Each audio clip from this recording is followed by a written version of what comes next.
Subscribe to my channel and press the bell icon for latest updates. السلام علیکم ورحمۃ اللہ وبرکاتہ۔ الحمد للہ رب العالمین والعاقبۃ للمتقین، الصلاۃ والسلام علی سید الانبیاء والمرسلین وعلی آلہ وصحابہ اجمعین، اما بعد فاعوذ باللہ من الشیطان الرجیم، بسم اللہ الرحمن الرحیم۔ والسابقون الاولون من المہاجرین والانصار والذین اتبعوہم بإحسان رضی اللہ عنہم ورضوا عنہ، صدق اللہ ومولانا رسولہ النبی الامین المکین الکریم وعلی آلہ الشاہدین والشاکرین والحمد للہ رب العالمین۔ آئیے ہم اور آپ سب سے پہلے گنبد خضرا میں آرام فرمانے والے آقا حضور مکی مدنی تاجدار مدینہ سرور و قلب وسینہ جناب احمد مجتبیٰ محمد مصطفیٰ صلی اللہ علیہ وسلم کی بارگاہ گہربار میں درود و سلام کا ہدیہ نثار کریں۔ پڑھیے بآواز بلند، اللہم صلی علی محمد وعلی آل محمد وبارک سلم صلی علیہ، الصلاۃ والسلام علیک یا رسول اللہ صلی اللہ علیہ وسلم۔ اور ایک مرتبہ نبی اور آل نبی کے بارگاہ میں درود و سلام کا ہدیہ نثار کریں۔ اللہم صلی علی محمد وعلی آل محمد وبارک سلم صلی علیہ، الصلاۃ والسلام علیک یا رسول اللہ صلی اللہ تعالیٰ علیہ وسلم۔ خطبے کے بعد میں نے جس آیت کریمہ کا شرف حاصل کیا، قرآن مجید فرقان حمید ارشاد فرماتا ہے، اعوذ باللہ من الشیطان الرجیم، بسم اللہ الرحمن الرحیم۔ والسابقون الاولون من المہاجرین والانصار والذین اتبعوہم بإحسان رضی اللہ عنہم ورضوا عنہ۔ اس کا سیدھا سادہ ترجمہ یہ ہے کہ اور سب میں اگلے پہلے مہاجر و انصار صحابہ کرام، اور جن لوگوں نے بھلائی کے ساتھ ان کی پیروی کی، احسان کیا، ان کی اتباع کی، اللہ ان سے راضی ہے اور وہ اللہ سے کیا ہیں؟ راضی ہیں۔ یہاں پر انصار و مہاجر صحابہ کرام کا ذکر اللہ تبارک و تعالیٰ قرآن مجید فرقان حمید میں ارشاد فرما رہا ہے۔ مہاجر صحابہ ان کو کہتے ہیں جنہوں نے ہجرت کی، مہاجر یعنی مکہ مکرمہ سے مدینہ منورہ جنہوں نے کوچ کیا، ہجرت کی، ان کو مہاجر صحابہ کہتے ہیں۔ اور انصار صحابہ مدینہ میں رہنے والوں کو کہتے ہیں، یعنی اللہ کے حکم سے جب آپ صلی اللہ تعالیٰ علیہ وسلم اور ان کے صحابہ کرام مکہ مکرمہ چھوڑ کر مدینہ منورہ کو جب ہجرت کر کے گئے تو یہ لوگ کیا کہلائے؟ مہاجر کہلائے۔ اور وہاں پر ان کی خدمت کی، یعنی ان کی پیروی کی، ان کے مہمان نوازی کی، ان کی اتباع کی، احسان کیا، تو ان لوگوں کو مدینہ منورہ کے صحابہ کو کیا کہتے ہیں؟ انصار صحابہ۔ مہاجر صحابہ و انصار صحابہ دونوں کا ذکر اللہ تبارک و تعالیٰ فرماتا ہے، من المہاجرین والانصار والذین تبعوہم، یعنی جنہوں نے اتباع کی، بإحسان رضی اللہ عنہم، جنہوں نے احسان کیا ایک دوسرے پر۔ اللہ تبارک و تعالیٰ فرماتا ہے کہ میں ان سے راضی ہو گیا اور وہ مجھ سے راضی ہو گئے، سبحان اللہ۔ یعنی دنیا ہی میں ان کو اللہ تبارک و تعالیٰ نے صحابہ کرام کو، چاہے وہ مہاجر صحابہ کرام ہو یا پھر انصار صحابہ کرام ہو، اللہ تبارک و تعالیٰ نے دنیا ہی میں ان کو کیا کیا؟ اپنی رضا ان کو عطا کی، دنیا ہی میں ان کو خوشخبری دی کہ جن لوگوں نے والسابقون الاولون، یعنی پہلے جو ایمان لائے ہیں، یعنی حضور صلی اللہ تعالیٰ علیہ وسلم نے جب دین کی دعوت دی تو سب سے پہلے جو لوگ ایمان لے کر آئے، والسابقون الاولون، پہلے ایمان لے کر آنے والے، یہ سب سے بڑے صحابہ کرام میں ان کا شمار ہوتا ہے، کیونکہ اس وقت ایمان لانا گویا ایسا تھا کہ اپنے آپ پر یعنی لوگوں کے ظلم و ستم کو یہ کرنا، سہنا، یعنی لوگ ان پر ظلم و ستم کرتے، اگر غلام ہے تو ان کو مارتے پیٹتے، اور اگر امیر بھی ہیں تو ان کا کیا کرتے لوگ اس وقت میں جو ایمان لے کر آئے ہیں ان کا بائیکاٹ کرتے، یعنی ان پر کس طرح ظلم و ستم کیا جائے۔ کفار مکہ یہ ہمیشہ اسی سوچ و فکر میں رہتے۔ اس وقت کا ایمان لانا یہ بہت بڑی بات تھی۔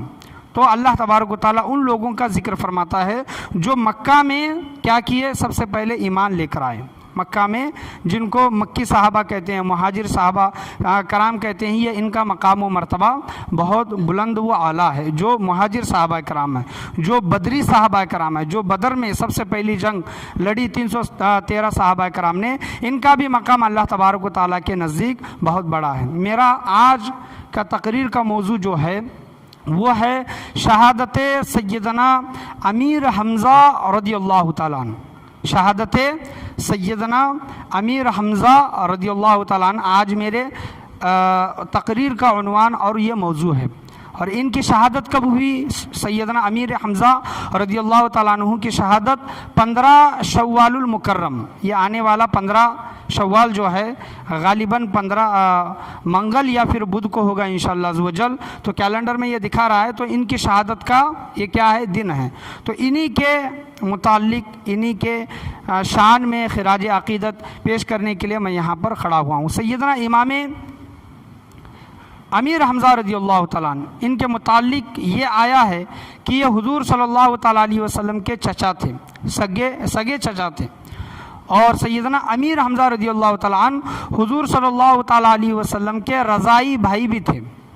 رضائی بھائی اس کو کہتے ہیں جس نے ایک ماں کا دودھ پیا ہے، یعنی حضور صلی اللہ تعالیٰ علیہ وسلم نے بھی کسی دائی کا یا پھر کسی عورت کا دودھ پیا ہے، اور سیدنا امیر حمزہ رضی اللہ تعالیٰ عنہ نے بھی ایک دائی کا کسی عورت کا دودھ پیا ہے۔ ان کو کیا کہتے ہیں؟ ایک عورت کا دودھ جن لوگوں نے پیا ہے ان کو کیا کہتے ہیں؟ رضائی بھائی بہن۔ تو سویبہ، حضرت سویبہ رضی اللہ تعالیٰ عنہ کا دودھ حضور صلی اللہ تعالیٰ علیہ وسلم نے بھی پیا ہے، اور حضرت امیر حمزہ رضی اللہ تعالیٰ عنہ نے بھی پیا ہے۔ تو دونوں کیا ہوئے؟ رضائی بھائی بھی ہوئے، اور رشتے میں کیا ہوئے؟ سگے چچا۔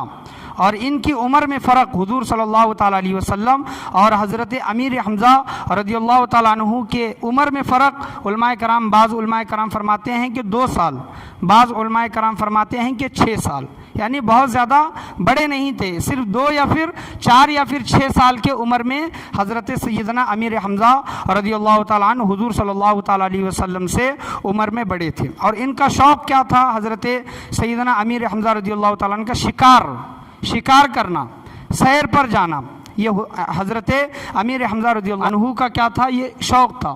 اور حضور صلی اللہ تعالیٰ علیہ وسلم فرماتے ہیں، علماء کرام اپنی کتابوں میں لکھتے ہیں کہ حضور صلی اللہ تعالیٰ علیہ وسلم اپنے چچاؤں میں سب سے زیادہ اگر کسی سے محبت کرتے، یہ حضرت سیدنا امیر حمزہ تھے۔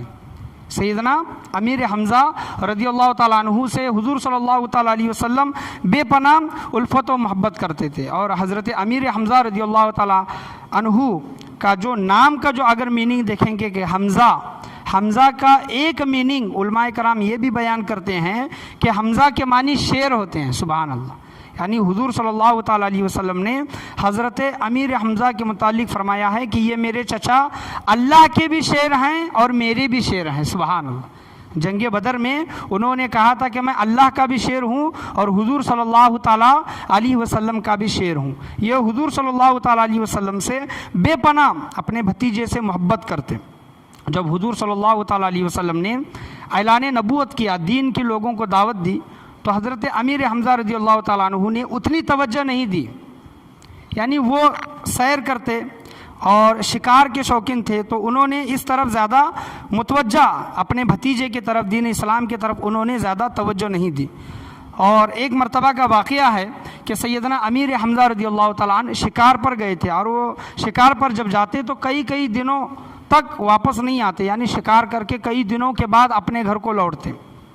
تو ایک مرتبہ کا واقعہ ہے کہ حضور صلی اللہ تعالیٰ علیہ وسلم گزر رہے تھے کہیں سے، تو ابو جہل، یہ بھی حضور صلی اللہ علیہ وسلم کا چچا ہے لیکن یہ کافر تھا، جب اس نے حضور صلی اللہ تعالیٰ علیہ وسلم کو اکیلے دیکھا، اس وقت اسلام کا شروعاتی دور تھا، ابھی اس وقت 40 کے قریب بھی لوگ کیا کیے تھے؟ ایمان لے کر نہیں آئے تھے، 40 کا آنکڑا بھی مکمل نہیں ہوا تھا، بہت کم لوگ ایمان لے کر آئے تھے، اور جو لوگ ایمان لے کر آئے تھے وہ کمزور تھے، یا تو غلام تھے یا تو غریب تھے۔ ایسے لوگ شروع کے دور میں حضور صلی اللہ تعالیٰ علیہ وسلم پر کیا کیے تھے؟ ایمان لے کر آئے تھے۔ اس وقت لوگ تھوڑے کمزور تھے، اسلام کمزور تھا، ابو جہل نے دیکھا کہ حضور صلی اللہ علیہ وسلم کہیں پر جا رہے ہیں تو ان کو برا بھلا کہنا، ان کو گالیاں دینا، یہاں تک کتابوں میں آیا ہے کہ ان پر کیچڑ گوبر بھی ابو جہل نے ڈالا۔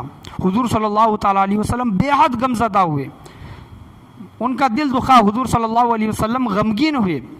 اور یہ معاملہ کون دیکھ رہے تھے کہ ابن جدعان کی خادمہ اور حمزہ کی بہن بی بی صفیہ، انہوں نے یہ معاملہ دیکھا کہ ابو جہل نے حضور صلی اللہ علیہ وسلم کے ساتھ یہ معاملہ کیا ہے اور ان کو غمگین کیا ہے۔ جب حضرت امیر حمزہ رضی اللہ تعالیٰ عنہ شکار سے جب یہ لوٹے، جدعان کی لونڈی خادمہ اور بی بی صفیہ حضرت حمزہ رضی اللہ تعالیٰ عنہ کی بہن نے کہا کہ اگر تم کچھ دیر پہلے آتے یا پھر تم یہ دیکھ لیتے کہ آج محمد کے ساتھ ابو جہل نے کیا معاملہ کیا ہے تو تم بہت غضبناک ہوتے۔ اور تمام معاملہ ماجرا ابن جدعان کی لونڈی اور بی بی صفیہ رضی اللہ تعالیٰ عنہا نے یہ بیان کیا کہ آج ابو جہل نے حضور صلی اللہ علیہ وسلم کے ساتھ یہ معاملہ کیا ہے۔ جب یہ سنا تو غصے میں آئے، جلال میں آئے۔ اس وقت وہ ایمان لے کر نہیں آئے تھے اور ابو جہل کے تلاش میں نکل پڑے حضرت حمزہ، اور دیکھا کہ ابو جہل کچھ لوگوں کے ساتھ بیٹھا ہے، تو جو شکار کرنے کا جو کمان تھا، جو تیر کمان جو ان کے کندھے پر لگا تھا، اسی کمان سے ابو جہل کے سر پر مارا۔ سبحان اللہ، ابو جہل کے سر پر حضرت امیر حمزہ نے مارا تو ابو جہل کا سر پھٹ گیا، خون آنے لگا۔ تو ابو جہل کے قبیلے والے جو ساتھ میں جو لوگ بیٹھے تھے، اس سے محبت کرنے والے تھے، یہ حضرت حمزہ کے ساتھ لڑائی کرنا چاہا تو ابو جہل نے روک دیا کہ ان سے لڑائی مت کرو ورنہ معاملہ اور بگڑ سکتا ہے۔ اور ابو جہل بخوبی جانتا تھا کہ حضرت حمزہ سے کوئی بھی لڑ نہیں سکتا، ٹکر ان سے لے نہیں سکتا، اور ان سے اگر کوئی لڑے گا تو دو قبیلوں میں ایسی لڑائی ہو جائے گی کہ اس کی آگ کبھی بھی بجھائی نہیں جا سکتی۔ تو ابو جہل نے اس کو روک دیا اور کہا کہ میں نے محمد صلی اللہ علیہ وسلم کے ساتھ جو برتاؤ کیا ہے اس کا بدلہ حضرت حمزہ نے لے لیا ہے، تو اس وجہ سے اس کو جانے دو۔ حضرت حمزہ حضور صلی اللہ علیہ وسلم کی تلاش میں نکلے، اور جب حضور صلی اللہ علیہ وسلم کو پایا، حضرت امیر حمزہ رضی اللہ تعالیٰ عنہ نے کہا کہ بیٹا محمد خوش ہو جا، آج تیرے چچا نے بدلہ لے لیا ہے، یعنی ابو جہل کو میں سبق سکھا کر آ گیا ہوں۔ حضور صلی اللہ علیہ وسلم کہتے ہیں کہ میں بدلہ لینے سے خوش نہیں ہوتا چچا جان، میں بدلہ لینے کے لیے نہیں آیا ہوں، اور میں آپ کے اس عمل سے خوش نہیں ہوں گا۔ تو حضرت حمزہ نے پوچھا کہ بیٹا تو کس سے خوش ہوتا ہے؟ تو حضور صلی اللہ علیہ وسلم نے کہا کہ چچا اگر آپ چاہتے ہیں تو آپ کلمہ پڑھ لیں، مسلمان ہو جائیں، آپ کلمہ پڑھ لیں، میری نبوت کا اقرار کریں تو میں آپ سے خوش ہو جاؤں گا۔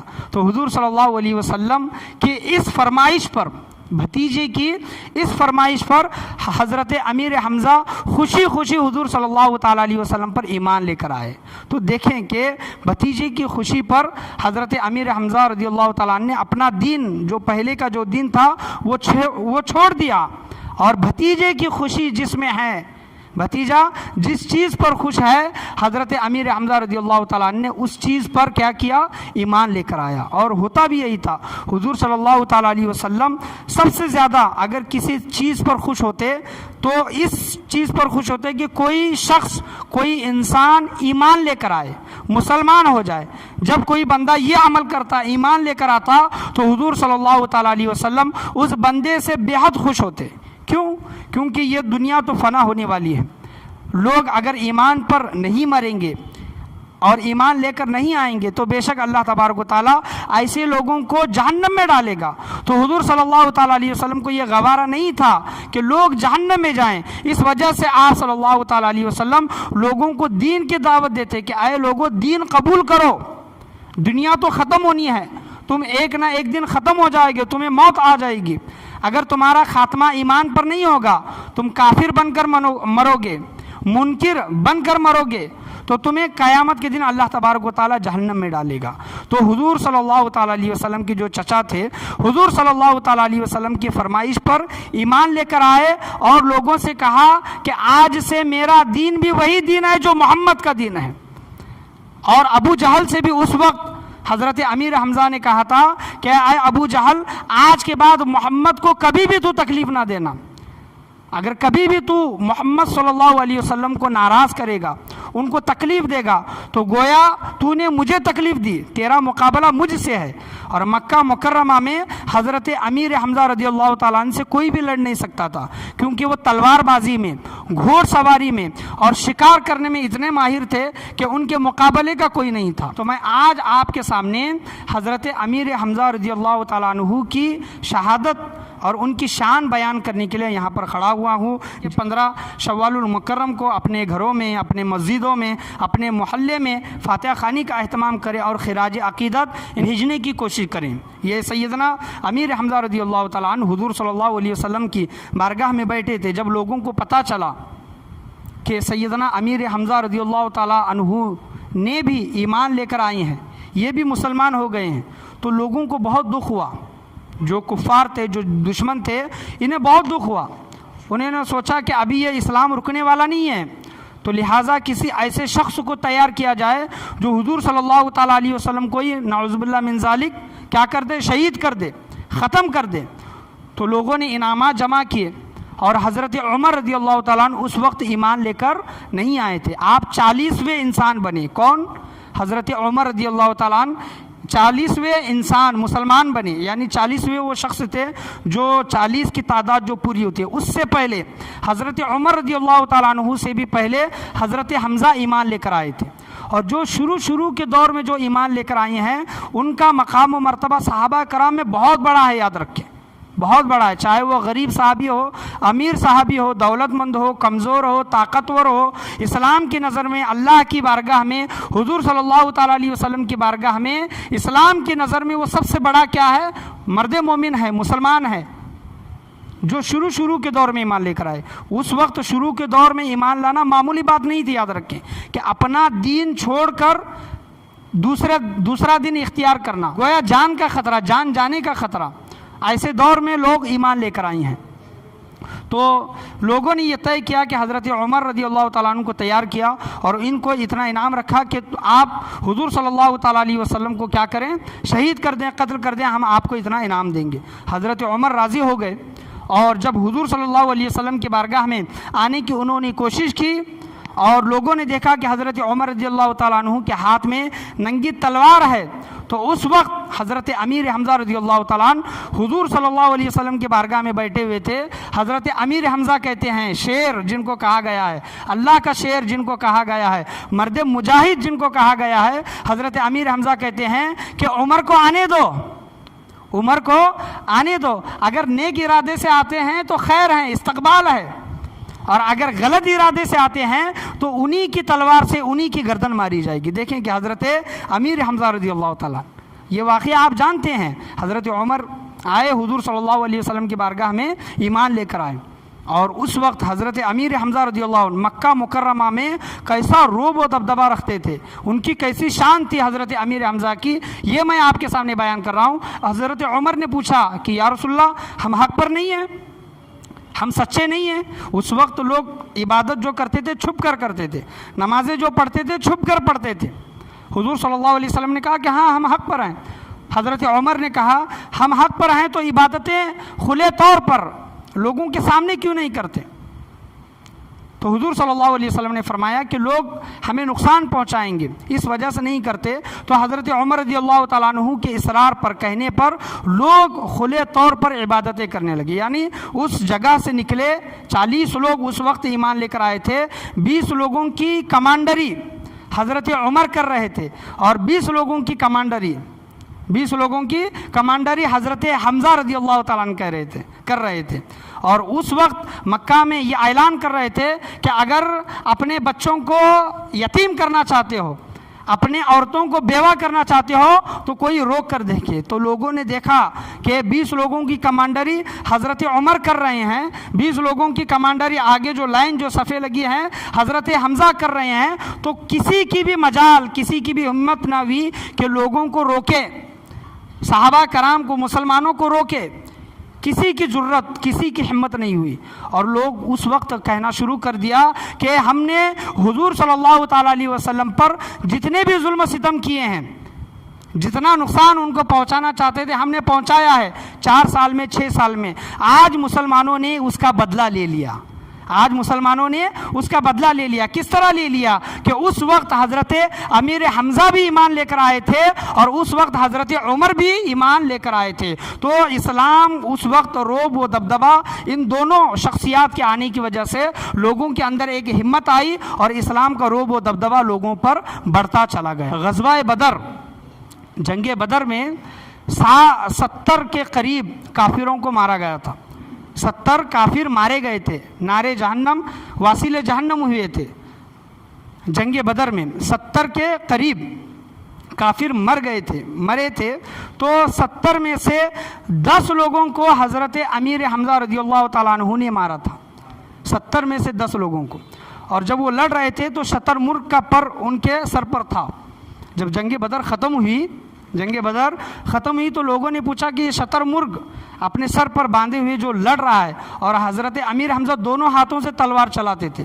ایسا ان کا لڑنے کا جو انداز تھا، دونوں ہاتھوں سے تلوار چلاتے تھے. اور لوگوں نے پوچھا کہ یہ کون ہے؟ یہ حضرت امیر حمزہ ہے. تو اس وقت کافروں نے کہا کہ ہم کو سب سے زیادہ جو نقصان پہنچایا ہے انہوں نے پہنچایا ہے، حضرت حمزہ رضی اللہ تعالیٰ عنہ نے. تو ان کا مقام و مرتبہ. اور جب جنگ بدر ہوئی 70 کے قریب جب لوگ مرے تو مکہ میں ایسا کوئی گھر نہیں تھا جن کا کوئی مرا نہ ہو. مکہ میں کفار مکہ میں کسی کا چچا، کسی کا بھائی، کسی کا بیٹا، کسی کا باپ مرا تھا. تو حضرت امیر حمزہ رضی اللہ تعالیٰ عنہ نے ہند جو تھی ان کے باپ عتبہ جن کا نام تھا، اس کو انہوں نے کیا کیا تھا؟ مارا تھا جنگ بدر میں. اور ان کی بیٹی جو تھی ہندہ، بعد میں ایمان لے کر آئیں، وہ ہند جن کا نام تھا، انہوں نے ایک قسم کھائی تھی کہ میرے باپ کو جس نے مارا ہے میں اس کا کلیجہ چباؤں گی. اور ان کا ایک غلام تھا جس کا نام تھا وحشی. اور وحشی سے اس نے کہا تھا کہ اے وحشی، اگر تو دوسری جنگ جو ہونے والی ہے، جنگ احد، یہ جو حضرت امیر حمزہ رضی اللہ تعالیٰ عنہ شہید ہوئے، یہ جنگ احد اسلام کی دوسری سب سے بڑی جنگ بدر کے بعد جو جنگ ہوئی، جنگ احد ہوئی. اور یہ فوراً ہوئی، کچھ دنوں کے بعد فوراً کفار مکہ نے مسلمانوں پر حملہ کیا. تو ہند نے کہا تھا کہ وحشی سے، ان کا غلام تھا اور وہ نیزہ بہت اچھا چلاتا تھا، اس کا نشانہ بہت تیز تھا اور نیزہ بہت اچھے سے چلاتا تھا. تو ہند نے کہا تھا کہ اگر تو جنگ احد کے میدان میں اگر حضرت امیر حمزہ رضی اللہ تعالیٰ عنہ کو شہید کرتا ہے تو میں تمہیں غلامی سے آزاد کر دوں گی اور میرے بدن پر جتنے زیورات ہیں سب تمہیں عطا کروں گی. تو جو وحشی جو تھا اس کو جنگ سے کچھ مطلب نہیں تھا، وہ تو ایک غلام تھا، اس کو تو مطلب تھا صرف غلامی سے آزاد ہونا اور مال و دولت حاصل کرنا. جنگ احد میں جب حضرت امیر حمزہ رضی اللہ تعالیٰ عنہ گھوڑے پر سوار لڑتے لڑتے جب کسی ایک مقام پر پہنچے جہاں پر زمین کم تھی، گڈھا تھا، تو وہ گھوڑا گر گیا اور حضرت امیر حمزہ رضی اللہ تعالیٰ عنہ نیچے آئے. جو زرہ جو پہنی تھی وہ زرہ ہٹ گئی اور ان کا پیٹ مبارک، حضرت امیر حمزہ رضی اللہ تعالیٰ عنہ کا پیٹ مبارک دکھائی دیا. تو وحشی جنگ احد میں ہر کسی سے پوچھتا کہ حمزہ کون ہے، یہ پوچھتا تھا. تو کسی نے بتایا کہ وہ جو لڑ رہے ہیں وہ حمزہ ہے. انہی کی طاق میں، حملہ کرنے کی طاق میں وہ وحشی رہا. بعد میں یہ حضرت وحشی بھی ایمان لے کر آئے، حضرت ہند بھی ایمان لے کر آئے، حضرت ابو سفیان بھی ایمان لے کر آئے. ان کے ایمان لانے کے پہلے کے واقعات یہ آپ کے سامنے بیان کیے جا رہے ہیں. تو اسی طاق میں رہے حضرت وحشی، اسی طاق میں رہے. جب حضرت حمزہ زمین پر آئے اور ان کی زرہ کچھ سر کی بازو ہوئی تو پیٹ دکھائی دیا تو انہوں نے نیزہ مارا.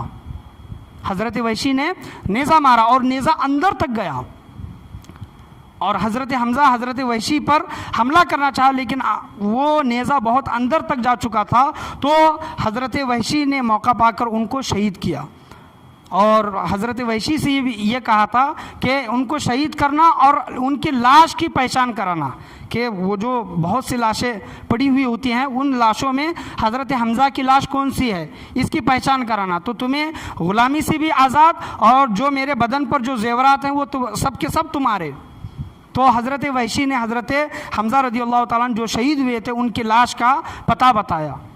تو حضرت ہندہ جو ابھی ایمان لے کر نہیں آئی تھی وہ فتح مکہ کے بعد وہ ایمان لے کر آئیں. تو یہ واقعہ جو بیان کیا جا رہا ہے ایمان لانے سے پہلے کا واقعہ بیان کیا جا رہا ہے۔ اور اسلام کا ایک قاعدہ، ایک قانون ہے کہ آپ ایمان لانے سے پہلے کتنا ہی بڑا گناہ کیوں نہ کیا ہو، کسی کو قتل کیا ہو، کفر کیا ہو، شرک کیا ہو، اللہ تبارک و تعالیٰ ایمان لانے کے بعد ان تمام گناہوں کو کیا کرتا ہے؟ معاف فرما دیتا ہے۔ حضور صلی اللہ علیہ وسلم نے بھی ان کے ان اعمال کو معاف کر دیا۔ اور جب حضرت حمزہ رضی اللہ تعالیٰ عنہ جسم کا پتہ ان کو جب بتایا تو ہندہ آئی اور حضرت امیر حمزہ رضی اللہ تعالیٰ عنہ کے ناک کاٹا، آنکھ نکالی، کان کو کاٹا، اور یہاں تک حضرت وحشی کو حکم دیا کہ ان کا سینہ چیرا جائے۔ ان کا حضرت حمزہ رضی اللہ تعالیٰ عنہ کا سینہ چیرا گیا اور کلیجہ نکالا گیا۔ حضرت ہندہ نے جو قسم کھائی تھی کہ جس نے میرے باپ کو مارا ہے میں اس کا کلیجہ چباؤں گی، تو انہوں نے کلیجہ چبانا چاہا لیکن وہ چبا نہیں پائی اور اس کو کیا کیا؟ تھوک دیا۔ اور جتنے بھی باڈی کے پارٹ جو کاٹے تھے، اعضا جو کاٹے تھے، ان تمام اعضا کا ہار پہن کر مکہ مکرمہ میں حضرت ہندہ کیا ہوئی؟ داخل ہوئی۔ یہ ایمان لانے کا پہلے کا واقعہ میں آپ کے سامنے بیان کر رہا ہوں۔ اور جنگ احد میں 70 کے قریب صحابہ کرام شہید ہوئے تھے۔ 70 کے قریب صحابہ کرام جنگ احد میں کیا ہوئے؟ شہید ہوئے۔ تو یہ 15 شوال المکرم جو جنگ احد کا دن ہے، جنگ احد کا دن ہے، تو جنگ احد کا دن جو مناتا ہے، چاہے وہ شہادت سیدنا امیر حمزہ ہو تو وہ شہادت سیدنا امیر حمزہ کا دن نہیں منا رہا بلکہ 70 صحابہ کا عرس منا رہا ہے، ان کی شہادت کا دن منا رہا ہے۔ تو اس دن کو نہ بھولیں، 15 شوال المکرم کو۔ تو جب حضور صلی اللہ تعالیٰ علیہ وسلم جنگ احد جیتے، فتح پائی، تو تمام صحابہ کرام کو ایک جگہ جو شہید ہوئے تھے اکٹھا کیا گیا۔ اس میں حضرت امیر حمزہ رضی اللہ تعالیٰ عنہ کا حال جب دیکھا حضور صلی اللہ تعالیٰ علیہ وسلم نے تو رو پڑے، غم زدہ ہوئے۔ اتنا ان کو غم ہوا حضور صلی اللہ تعالیٰ علیہ وسلم کو کہ 70 صحابہ کی جب نماز جنازہ جب پڑھی جا رہی تھی، الگ الگ علماء کرام لکھتے ہیں کہ حضور صلی اللہ تعالیٰ علیہ وسلم نے ہر صحابی کی نماز جنازہ کے ساتھ حضرت امیر حمزہ رضی اللہ تعالیٰ عنہ کی نماز جنازہ بھی پڑھی ہے۔ یہاں تک آیا کہ 70 مرتبہ حضور صلی اللہ تعالیٰ علیہ وسلم نے حضرت امیر حمزہ رضی اللہ تعالیٰ عنہ کی نماز جنازے کی نماز آپ صلی اللہ تعالیٰ علیہ وسلم نے پڑھی ہے۔ اور بہت غم ہوا حضور صلی اللہ تعالیٰ علیہ وسلم کو، اسد اللہ جن کو بولا گیا، اللہ کا شیر حضرت امیر حمزہ کو، اور حضور صلی اللہ تعالیٰ علیہ وسلم نے ان کو سید الشہداء، یعنی جنگ احد میں جتنے بھی شہید ہوئے تھے تمام شہیدوں کے سردار سید الشہداء کا حضرت امیر حمزہ رضی اللہ تعالیٰ عنہ کو لقب دیا گیا۔ اور صحابہ کرام کی اس وقت کی حالت کیا تھی کہ ان کے بدن پر پورے کپڑے بھی نہیں تھے، اگر اوپر کا حصہ ڈھکتے تو پیر کھلے رہ جاتے، اگر پیروں کو ڈھکتے تو چہرہ کھلا رہ جاتا۔ حضور صلی اللہ تعالیٰ علیہ وسلم نے جنگ احد میں جتنے بھی صحابہ کرام شہید ہوئے تھے ایک قبر میں 2 صحابہ کرام کو دفنایا، اور اگر کپڑا کم پڑ گیا حضرت امیر حمزہ اور ایک نام آیا ہے عبداللہ بن جہش، ان کو ایک قبر میں دفنایا گیا۔ تو ان کا حال یہ تھا، حضرت امیر حمزہ رضی اللہ تعالیٰ عنہ اور عبداللہ بن جہش رضی اللہ تعالیٰ عنہ کا حال یہ تھا کہ ان کا اگر سر ڈھکتے تو پیر کھلے رہ جاتے، پیروں کو ڈھکا جاتا تو سر کھلا رہ جاتا۔ آپ صلی اللہ علیہ وسلم نے کہا کہ ان کو سروں کو ڈھکا جائے کپڑے سے اور ان کے پیروں پر کیا کی جائے، جو گھاس وغیرہ جو ہوتی ہے وہ ڈال کر ان کو دفنایا جائے۔ تو یہ حال، ایسا زمانہ، ایسا وقت صحابہ کرام نے گزارا ہے، اور دین کے لیے قربانیاں ایسی دی ہیں کہ ان کے بدنوں پر کپڑے تک نہیں ہوتے تھے، لیکن مر مٹنے کے لیے ہمیشہ صحابہ کرام حضور صلی اللہ تعالیٰ علیہ وسلم کے نام پر مر مٹنے کے لیے ہمیشہ تیار ہوتے۔ حضور صلی اللہ تعالیٰ علیہ وسلم نے خواب میں دیکھا کہ حضرت جعفر طیار رضی اللہ تعالیٰ عنہ جو شہید ہوئے تھے ان کو اللہ تبارک و تعالیٰ نے پر عطا کیے ہیں۔ حضرت جعفر طیار رضی اللہ تعالیٰ عنہ کو اللہ تبارک و تعالیٰ نے پر عطا کیا ہے، وہ فرشتوں کے ساتھ جہاں چاہے سیر کرتے ہیں۔ اور حضور صلی اللہ علیہ وسلم نے اپنے چچا جان حضرت حمزہ کو دیکھا کہ اللہ تبارک و تعالیٰ نے انہیں ایسا تخت عطا کیا ہے کہ اس تخت پر حضرت حمزہ رضی اللہ تعالیٰ عنہ آرام فرما رہے ہیں، بیٹھے ہیں۔ نبی کا خواب کبھی بھی جھوٹا نہیں ہو سکتا، ہمارا اور آپ کا خواب شیطانی ہو سکتا ہے لیکن نبی کا خواب کبھی بھی شیطانی نہیں ہو سکتا۔ تو حضور صلی اللہ تعالیٰ علیہ وسلم نے حضرت حمزہ رضی اللہ تعالیٰ عنہ کو اونچے مقام پر تخت پر آرام کرتے ہوئے آپ صلی اللہ علیہ وسلم نے حضرت امیر حمزہ رضی اللہ تعالیٰ عنہ کو دیکھا. تو یہ حضرت امیر حمزہ رضی اللہ تعالیٰ عنہ حضور صلی اللہ تعالیٰ علیہ وسلم کے بے حد چہیتے چچا تھے. تمام چچاؤں میں ابو جہل بھی چچا تھا, ابو لہب بھی چچا تھا, حضرت عباس بھی, حضرت ابو طالب بھی, حضرت امیر حمزہ بھی. لیکن حضور صلی اللہ علیہ وسلم اپنے تمام چچاؤں میں حضرت حمزہ رضی اللہ تعالیٰ عنہ کو بے حد پسند فرماتے تھے, ان سے محبت کرتے تھے, کیونکہ ہم عمر تھے. چچا تھے لیکن عمر میں 2, 4 یا پھر 6 سال بڑے تھے. اور حضور صلی اللہ علیہ وسلم ہر سال یا پھر پیر کا دن کہا گیا ہے کہ شہدائے احد, یعنی جہاں پر شہیدان احد ہیں, جو جنگ احد میں شہید ہوئے, تو ان کی قبروں پر جا کر ایصال ثواب ان کے لیے دعائیں مغفرت کرتے تھے. تو قبرستانوں پر جانا, ان کے لیے دعائیں مغفرت کرنا, یہ حضور صلی اللہ تعالیٰ علیہ وسلم کی کیا احادیث کریمہ سے, حضور صلی اللہ علیہ وسلم کے عمل سے ثابت ہے. تو ہمارے گھروں سے اگر کوئی لوگ چلے گئے ہیں تو کم سے کم جمعہ کا دن ایک ایسا مقرر کریں اور قبرستان جانے کی کوشش کریں اور ان کے لیے کیا کریں, دعائیں مغفرت کریں. بعض علماء کرام یہ بھی کہتے ہیں کہ جو لوگ حج کے لیے جائیں, مدینہ منورہ جائیں, جنگ احد میں ان کو جانے کا موقع ملے تو وہاں پر ان پر درود و سلام بھیجیں.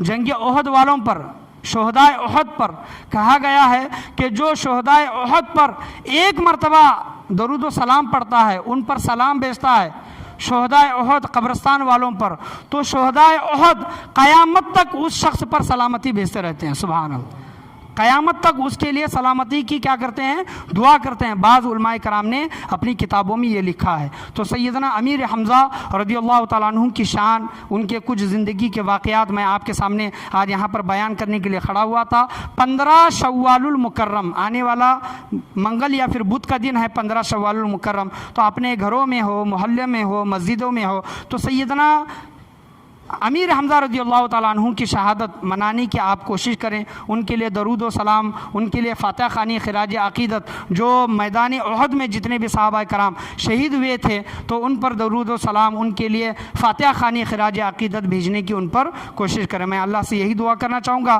کہ اللہ تبارک و تعالیٰ ہم تمام لوگوں کو بولنے سننے سے زیادہ عمل کی توفیق عطا فرمائیں کہ وہ کیسے صحابہ کرام تھے کہ حضور صلی اللہ تعالیٰ علیہ وسلم کی ایک بات پر اپنی جان تک لٹانے کو وہ صحابہ کرام تیار تھے. تو ایسے صحابہ کرام کے نقش قدم پر چلنے کے اللہ تبارک و تعالی ہم تمام لوگوں کو توفیق و رفیق عطا فرمائے. بے شک جو سب سے پہلے ایمان لے کر آئی ہیں وہ ان کا مقام و مرتبہ بہت بڑا ہے, اور ان صحابہ کرام میں سیدنا امیر حمزہ رضی اللہ تعالیٰ عنہ جو حضور صلی اللہ علیہ وسلم کے رضائی بھائی بھی ہیں, سگے چچا بھی ہیں, اور شیر خدا بھی جن کو لقب ملا ہے, سید الشہداء بھی جن کو لقب ملا ہے. اللہ تبارک و تعالیٰ ان کے مزار انوار پر ہمیشہ رحمتوں کا, برکتوں کا نزول عطا فرمائے. ان کے صدقہ طفیل میں ہمارے گناہوں کو معاف عطا فرمائے. ہمیں بھی اہل شہادت کا درجہ اللہ تبارک و تعالیٰ ہمیں نصیب عطا فرمائے. موت بھی دے تو شہادت کی موت دے, اور شہیدوں کے نقش قدم پر چلنے کی توفیق عطا فرمائے. آج کے درس میں بولنے میں, سننے میں, سمجھانے میں کسی بھی قسم کی غلطی, کمی, بیشی, کوتاہی, خامی ہوئی ہو, اللہ تبارک و تعالیٰ اپنے فضل و کرم سے اسے معاف عطا فرمائے. اللہ سے دعا ہے کہ اللہ تبارک و تعالیٰ ہم ایسے عظیم لوگوں کے کارنامے, زندگیاں پڑھنے کی اور اس پر عمل کرنے کی توفیق عطا فرمائے. لا الہ الا اللہ محمد الرسول اللہ صلی اللہ تعالیٰ علیہ وسلم. وآخر دعوانا ان الحمد للہ رب العالمین. Subscribe to my channel and press the bell icon for latest updates.